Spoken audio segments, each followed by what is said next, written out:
कहानी की शुरुआत होती है टेस नाम की एक लड़की को दिखाते हुए जो एक बहुत ही वीरान घर के सामने अपनी गाड़ी को रोक देती है। दरअसल अगले दिन उसका एक बहुत ही जरूरी और बड़ा जॉब इंटरव्यू होता है जिसके लिए वह इस अनजान शहर में आई है, इसलिए उसने इंटरनेट के जरिए एक छोटा सा मिड कॉन्टिनेंट घर बुक किया है। अब टेस्ट अपना सामान लेकर उस घर के दरवाजे के पास आती है और यहाँ उसने जिस वेबसाइट से यह घर किराए पर लिया था वह उस वेबसाइट से दरवाजे का पासवर्ड लेकर घर का दरवाजा खोलने की कोशिश करती है, लेकिन पासवर्ड डालने के बावजूद भी दरवाजा नहीं खुलता, जिससे वो परेशान होकर उस घर के मालिक को फोन लगाने की कोशिश करती है, लेकिन वहाँ से भी कोई जवाब नहीं मिलता। अब काफी रात हो चुकी थी और ऊपर से तेज बारिश भी हो रही थी, इसलिए टेस्ट वापस अपनी गाड़ी में आकर बैठ जाती, लेकिन तभी अचानक उस सुनसान घर के अंदर की लाइट जलती है। ये देखकर टेस्ट हैरान हो जाती है और वह वापस उस घर के दरवाजे के पास आकर डोरबेल बजाती है। कुछ देर बाद मार्टिन नाम के आदमी ने दरवाजा खोला और उसने टेस्ट से पूछा कि इतनी आधी रात को तुम यहाँ क्या कर रही हो। ये सुनकर टेस्ट उसे कहती है कि मुझे छोड़ो, ये बताओ तुम यहाँ क्या कर रहे हो, क्योंकि ये घर मेरा है और मैंने इसे एक ऑनलाइन रेंटल सर्विस से किराए पर लिया है। इस पर मार्टिन हैरान होकर कहता है कि ये घर तो उसने पहले से ही एक दूसरे ऐप के जरिए बुक कर रखा है और वो पिछले कुछ घंटों से इसी घर के अंदर ले रहा है। तब दोनों को एहसास होता है कि रेंटल कंपनी की लापरवाही की वजह से ये घर डबल बुक हो चुका है। अब इतनी रात को इस मूसलाधार बारिश के बीच टेस्ट आखिर कहाँ जाएगी, इसलिए मार्टिन एक भले इंसान की तरह व्यवहार करते हुए टेस्ट से कहता है कि आधी रात हो चुकी है और बाहर तेज बारिश भी हो रही है, इसलिए बेहतर होगा कि आज रात तुम यहीं रुक जाओ और सुबह होते ही यहाँ से निकल जाना। टेस्ट को भी उसकी बात ठीक लगती है और वह आज रात यहीं गुजारने का फैसला करती है, लेकिन टेस्ट को उस आदमी के इतने अच्छे व्यवहार पर कुछ गड़बड़ होने का शक हो रहा था। मार्टिन को भी यह भांपते देर नहीं लगती कि टेस्ट को उस पर भरोसा नहीं हो रहा है, इसलिए वह उसे विश्वास दिलाने के लिए कहता है कि मुझे पता है कि तुम मुझ पर भरोसा नहीं कर पा रही हो, इसलिए मैं यहाँ बाहर सोफे पर सो जाऊंगा और तुम अंदर जाकर मेरे कमरे में आराम कर सकती हो। टेस्ट को भी सोने के लिए एक सुरक्षित जगह चाहिए थी, इसलिए वह मान जाती है। इसके बाद वह कमरे के अंदर जाती है और दरवाजे को अच्छी तरह से लॉक करके सोने की कोशिश करने लगती है, लेकिन कुछ देर के बाद टेस्ट की आंख एक अजीब आवाज से खुलती है। तभी टेसिस देखती है कि उसके बेडरूम का दरवाजा अपने आप खुल चुका है। ये देखकर वह दबे पांव डरते डरते बेडरूम से बाहर लिविंग रूम की तरफ आती है। वहाँ वह देखती है कि मार्टिन सोफे पर लेटा हुआ है। ये देखकर टेस्ट मार्टिन को जगाती है और उससे पूछती है कि क्या तुमने मेरे रूम का दरवाजा खोला, जिस पर मार्टिन ने जवाब दिया कि मैं तो गहरी नींद में सो रहा था। ये सुनकर टेस्ट वापस अपने कमरे में आई और इस बार दरवाजे को अच्छे से लॉक करके सो गई। फिर अगली सुबह जब टेसिस की आंख खुलती है तो बाहर का मौसम बिल्कुल साफ हो चुका होता है। मार्टिन अभी भी सोफे पर गहरी नींद में सोया हुआ होता है। टेसिस को अपने इंटरव्यू के लिए निकलना था, इसलिए वह तैयार होकर जैसे ही घर का मुख्य दरवाजा खोलकर बाहर कदम रखती है वह दंग रह जाती है, क्योंकि आसपास के जितने भी घर थे वह सब टूटे फूटे, जले हुए और खंडहर बन चुके थे। लेकिन टेस किसी तरह इस डरावने इलाके को नजरअंदाज कर अपने जॉब इंटरव्यू के लिए पहुंच जाती है। उसका इंटरव्यू एक मशहूर डॉक्यूमेंट्री मेकर के साथ होता है जो काफी अच्छा जाता है, लेकिन बातचीत के दौरान जब वो महिला इंटरव्यूअर सुनती है कि टेस बारबरी स्ट्रीट के एक रेंटल घर में रुकी हुई है तो उसके चेहरे का रंग उड़ जाता है। वो बहुत गंभीर होकर टेसिस को चेतावनी देती है कि वह इलाका इस पूरे शहर का सबसे खतरनाक और बदनाम इलाका है, इसलिए टेसिस को अपनी जान प्यारी है तो उसे उस घर से अपना सामान लेकर तुरंत वहाँ से भाग जाना चाहिए। महिला की यह खौफनाक चेतावनी सुनकर टेस बुरी तरह डर जाती है। वह बिना वक्त गवाए तुरंत वापस उस घर की तरफ दौड़ती है ताकि अपना सामान उठाए और वहाँ से हमेशा के लिए निकल जाए। अब जब वह घर पहुँचती है तो मार्टिन वहाँ मौजूद नहीं होता, लेकिन वह इस बात को साइड में रखती है और अपना सामान समेटने लगती है। तभी वह सोचती है कि जाने से पहले क्यों ना वह अपने कुछ गंदे कपड़े नीचे बेसमेंट में बने लॉन्ड्री रूम में धो लें, क्योंकि आगे का सफर लंबा हो सकता है। इसलिए टेस्ट बिना कुछ सोचे समझे बेसमेंट संगीत की अंधेरी सीढ़ियों से नीचे उतर जाती है। वो कपड़ों को वॉशिंग मशीन में डालती है, लेकिन तभी अचानक बेसमेंट का दरवाजा अपने आप बंद हो जाता है। ये देखकर टेस्ट चौंक जाती है और तेजी से सीढ़ियों पर दौड़ते हुए ऊपर आती है। वो दरवाजे के हैंडल को पकड़कर पूरी ताकत से घुमाने लगती है, लेकिन दरवाजा बाहर से लॉक हो चुका था। अब टेस्ट के दिल की धड़कनें तेज हो जाती हैं। वह अपने फोन की टॉर्च जलाती है और उस अंधेरी बेसमेंट से बाहर निकलने का कोई दूसरा रास्ता ढूंढने लगती है। तभी टॉर्च की रोशनी में बेसमेंट की एक अजीब सी दीवार पर उसकी नजर पड़ती है। वहाँ दीवार के एक कोने में एक अजीब सी रस्सी लटकी हुई थी। टेस डरते डरते उस रस्सी के पास जाती है और उसे पकड़कर अपनी तरफ खींचती है। रस्सी खींचते ही एक भारी गड़गड़ाहट की आवाज होती है और उसके सामने एक छिपा हुआ सीक्रेट रास्ता खुल जाता है, जिसके अंदर एक गहरा और लंबा गलियारा दिखाई दे रहा था। ये देखकर टेस्ट का पूरा शरीर डर के मारे कांप रहा था, लेकिन खुद को बचाने और बाहर निकलने की उम्मीद में वो अपने फोन की लाइट चमकाते हुए उस सीक्रेट रास्ते के अंदर पहला कदम रखती है। अब डरते हुए वो आगे बढ़ने लगी और वहाँ उसने देखा कि अंदर एक दूसरा रूम है। इस रूम का दरवाजा खोलने पर उसे अंदर एक गंदा बेड और एक पुराना वीडियो कैमरा दिखा। रूम को देखते हुए उसे ऐसा लग रहा था कि जैसे किसी की यहाँ पर वीडियो शूट की जाती हो। तभी टेस्ट की नजर सामने दीवार पर पड़ी, जहाँ खून से सने हुए हाथ का निशान बना था। ये खौफनाक नजारा देखकर टेस्ट भागते हुए वहाँ से निकलकर सीधा सीधा उस बेसमेंट को रोशनी देने वाली विंडो के पास पहुँचती है, जहाँ उसने घर के बाहर मार्टिन को देखा। मार्टिन को देखते ही टेस्ट चिल्लाती हुई उसे आवाज देने लगी। लकीली मार्टिन ने भी उसे देख लिया और वो टेस्टिस के पास आया, जहां उसने देखा कि टेस्टिस बेसमेंट के अंदर फंसी हुई है। तब मार्टिन जल्दी से जाकर घर के अंदर से बेसमेंट का दरवाजा खोल लेता है और टेस्ट को वहां से बाहर निकाल लेता है। अब टेस्ट बहुत ज्यादा डरी हुई थी और वह अपना सामान पैक करके इस घर को छोड़कर जाने वाली थी, लेकिन मार्टिन उसे जाने से रोक देता है और उसे पूछता है कि हुआ क्या है। तब टेस उसे नीचे बेसमेंट में बने सीक्रेट रूम और बेड और कैमरा के बारे में बताती, पर टेस्ट को इतना ज्यादा घबराया हुआ देखकर भी मार्टिन उसकी बातों पर यकीन नहीं कर रहा था। वो टेस्ट से कहता है कि मैं पहले खुद नीचे बेसमेंट में जाऊंगा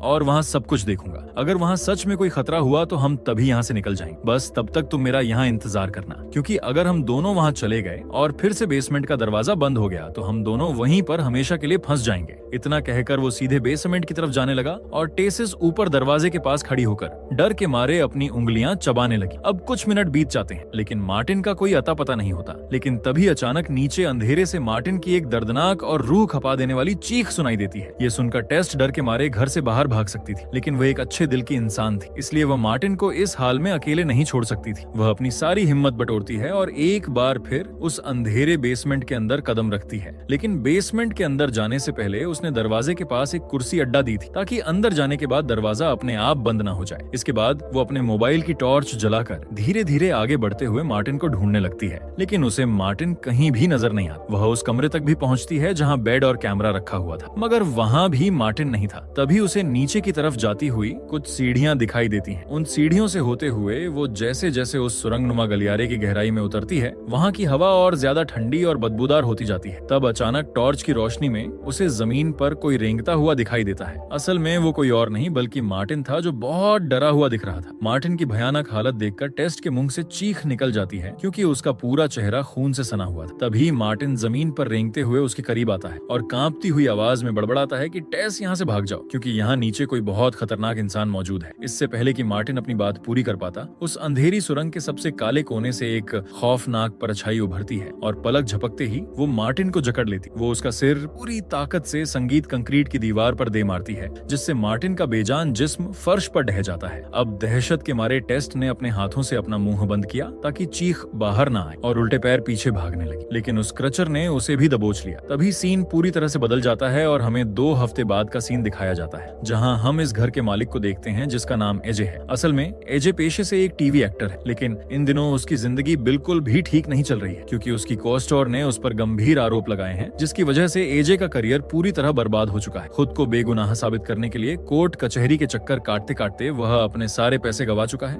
अब उसके पास बारबरी स्ट्रीट के इस आखिरी मकान के अलावा और कुछ नहीं बचा और मजबूरी में वो इसे भी बेच देना चाहता था। इसी सोच के साथ वो इस सुनसान घर की ओर निकल पड़ता है, लेकिन वहाँ पहुँचते ही उसे अंदर का माहौल कुछ अजीब सा लगता है। घर में सामान इस तरह बिखरा पड़ा था मानो कोई जल्दबाजी में यहाँ से भागा हो। एजे को लगता है कि यह पिछले किराएदारों की लापरवाही है जो अपना सामान यहीं छोड़ गए, इसलिए वह इस बात को नजरअंदाज करता है और जेब से मेजरिंग टेप निकालकर पूरे घर का साइज नापने लगता है, ताकि रियल एस्टेट एजेंट को सही स्क्वायर फुटेज देकर वो इस मकान की मोटी रकम वसूल सके। अब लिविंग रूम, बेडरूम और किचन नापते नापते अचानक उसकी पैनी नजर बेसमेंट के पुराने दरवाजे पर टिक जाती है। इस घर के भयानक अतीत से पूरी तरह बेखबर एजे बिना किसी डर के बेसमेंट का दरवाजा खोलता है और नीचे फैले घने अंधेरे की ओर कदम बढ़ा देता है। वहाँ वो मेजरिंग टेप से बेसमेंट का साइज नाप ही रहा होता है कि अचानक उसकी नजर एक अजीबोगरीब दीवार पर पड़ती है, जहाँ एक गुप्त हुक लटका हुआ था। एजे उत्सुकतावश उस हुक को पकड़कर खींचता है, जिससे एक भारी गड़गड़ाहट के साथ वह सीक्रेट दरवाजा खुल जाता है। सामने वही अंधेरी डरावनी सुरंग और गलियारा था, लेकिन एजे डरने के बजाय खुश हो जाता है। उसके शातिर दिमाग में तुरंत पैसों का हिसाब किताब चलने लगता है, क्योंकि वह सोचने लगता है कि अगर वह इस सीक्रेट स्पेस का साइज भी घर के कुल स्क्वायर फुटेज में जोड़ दे तो इस प्रॉपर्टी की कीमत दोगुनी हो जाएगी। यही सोचकर वह तुरंत अपने फोन की टॉर्च जलाता है और उस सीक्रेट गलियारे का साइज नापने के लिए उसके अंदर बढ़ जाता है। एजे उस सीक्रेट कमरे के अंदर पहुंचता है। वहां का गंदा गद्दा, पुराना ट्राइपॉड और वीडियो कैमरा देखकर भी इस लालची इंसान का दिमाग खतरे को नहीं भांप पाता। वो बस दीवारों को नापने में व्यस्त रहता है। तभी उसे उस कमरे के आगे जमीन की ओर नीचे जाने वाला एक दूसरा गहरा और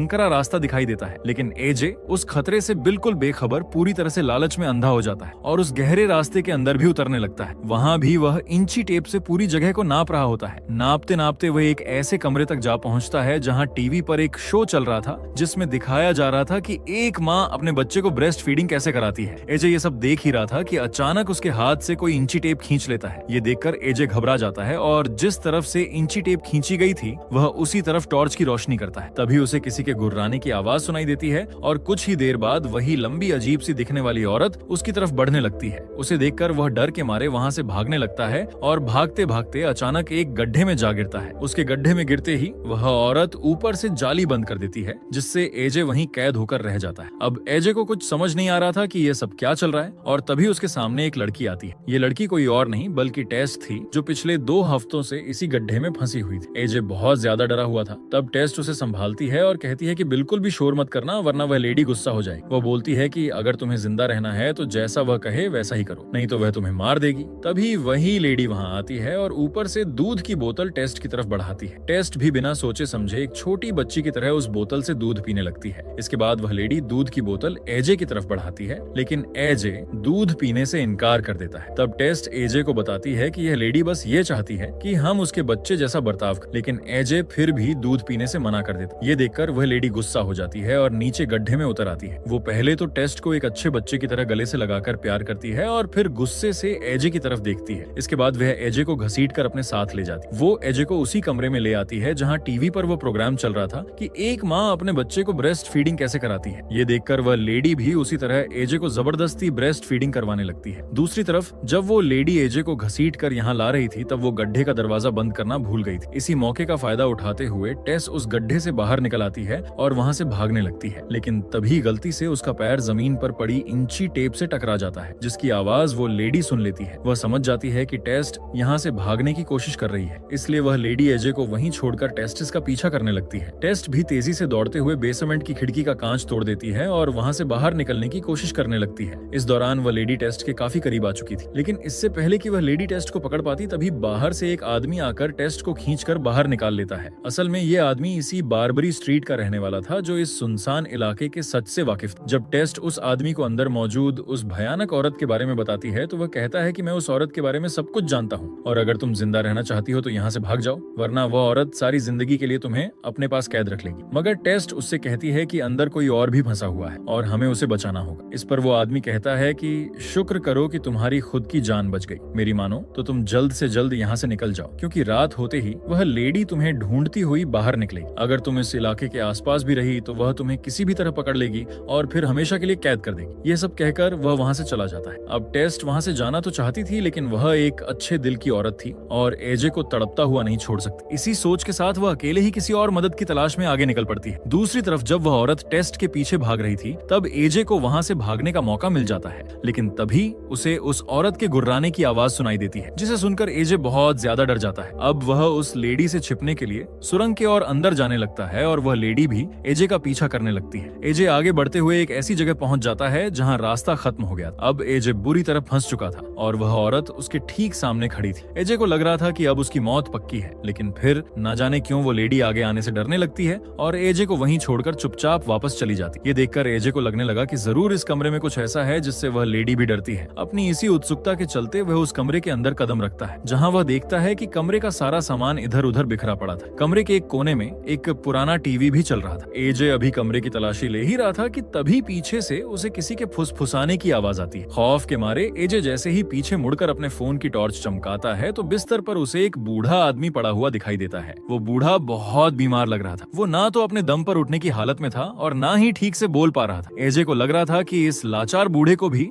शायद उस भयानक लेडी ने यहाँ कैद करके रखा है, इसलिए वह इंसानियत के नाते उसकी मदद के लिए आगे बढ़ता है। तभी वह बूढ़ा आदमी एजे को सामने रखे एक ड्रर की ओर इशारा करता है। ये देखकर एजे उस ड्रर को खोलकर उसके पास रख देता है और फिर से पूरे कमरे की तलाशी लेने लगता है क्योंकि वो हर हाल में यह जानना चाहता था कि इस कमरे में ऐसी कौन सी चीज है जिससे वह मॉन्स्टर लेडी भी यहाँ आने से डर रही थी। तभी अचानक उसकी नजर कुछ पुरानी वीडियो टेप्स पर पड़ती है जिनमें से हर टेप पर किसी न किसी महिला का नाम लिखा हुआ था। एजे उत्सुकतावश उनमें से एक टेप को प्लेयर में चला देता है और अगले ही पल स्क्रीन पर जो कुछ दिखता है उसे देखकर एजे के होश उड़ जाते हैं क्योंकि उस वीडियो में यही बूढ़ा आदमी जवानी के दिनों में एक दरिंदे की तरह बेकसूर औरतों पर जुल्म ढाता हुआ दिखाई दे रहा था। ये घिनौना और खौफनाक सच देखकर एजे जैसे ही नफरत से उस बूढ़े की तरफ मुड़ता है, वह देखता है कि वह बूढ़ा डर से एक गन निकाल रहा है। एजे को लगता है कि अब उसका अंत नजदीक है, लेकिन वो बूढ़ा आदमी एजे पर गोली चलाने के बजाय बंदूक की नली खुद पर तान लेता है और पलक झपकते ही खुद को गोली मार लेता है। दूसरी तरफ टेस्ट किसी तरह पुलिस ऑफिसर्स को मनाकर उस सुनसान घर के बाहर ले आती है। टेस घबराए हुए लहजे में पुलिस वालों को पूरी बात समझ आती है कि इस घर के नीचे एक खौफनाक सुरंग है, लेकिन पुलिस वालों को टेसिस की एक भी बात पर यकीन नहीं होता, क्योंकि उसके फटे पुराने कपड़े देखकर उन्हें लगता है कि वो किसी नशे की हालत में मनगढ़ंत कहानियां सुना रही है। इसलिए पुलिस वाले टेसिस की बात को अनसुना करके वहां से चले जाते हैं। ये देखकर टेसिस और ज्यादा लाचार और परेशान हो जाती है। अब वह समझ चुकी थी कि एजे को उस काल कोठरी से जिंदा बाहर निकालने के लिए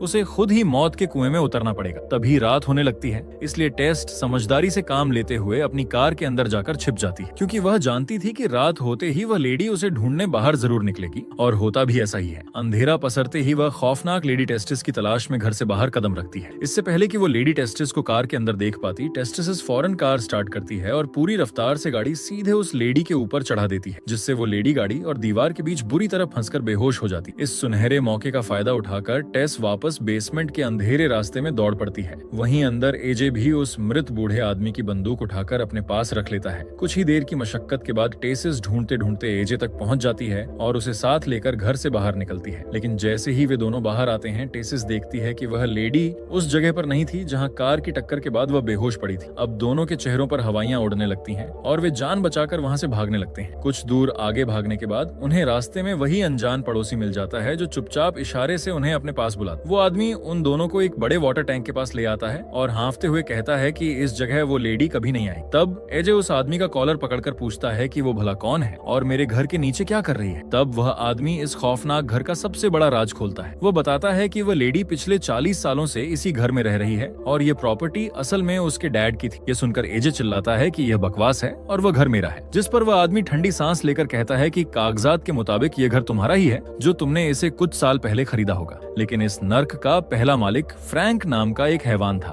वो आदमी आगे बताता है कि फ्रैंक एक बेहद क्रूर और साइकोपैथ इंसान था। वह भोली भाली औरतों को अगवा करके इस घर के बेसमेंट में चैन से बांध दिया करता था और फिर उनके साथ दरिंदगी करके उनसे बच्चे पैदा करता था। अगर लड़का पैदा होता तो वह पैदा होते ही उसे मार डालता था, और अगर लड़की होती तो वह उसे भी उसी अंधेरी कैद में बड़ा करता था और फिर जवान होने पर अपनी ही बेटी के साथ भी वही घिनौना काम करता था। फ्रैंक के इस महापाप की वजह से उसकी ज्यादातर औलादें शारीरिक और मानसिक रूप से बहुत कमजोर पैदा होती थी, जिसके कारण उसकी कई बेटियां बचपन में ही मर गईं। लेकिन उन्हीं में से एक यह लेडी आज भी जिंदा है, जो फ्रैंक के घिनौने गुनाहों का एक जीता जागता और भयानक नतीजा है। वो आदमी उन्हें समझाता है कि 40 सालों तक सूरज की एक किरण भी न देखने के कारण अब वो लेडी रोशनी बर्दाश्त नहीं कर सकती, इसीलिए वह सिर्फ रात के घने अंधेरे में बाहर निकलती है। वो उन दोनों को डांट्स बंधाते हुए कहता है कि उस लेडी से तुम्हारी जान को खतरा नहीं है, वो बस मानसिक रूप से एक बच्ची जैसी है और तुम दोनों को अपनी औलाद समझती है, इसीलिए वह तुम्हें मारेगी नहीं, बल्कि एक माँ की तरह तुम्हें हमेशा हमेशा के लिए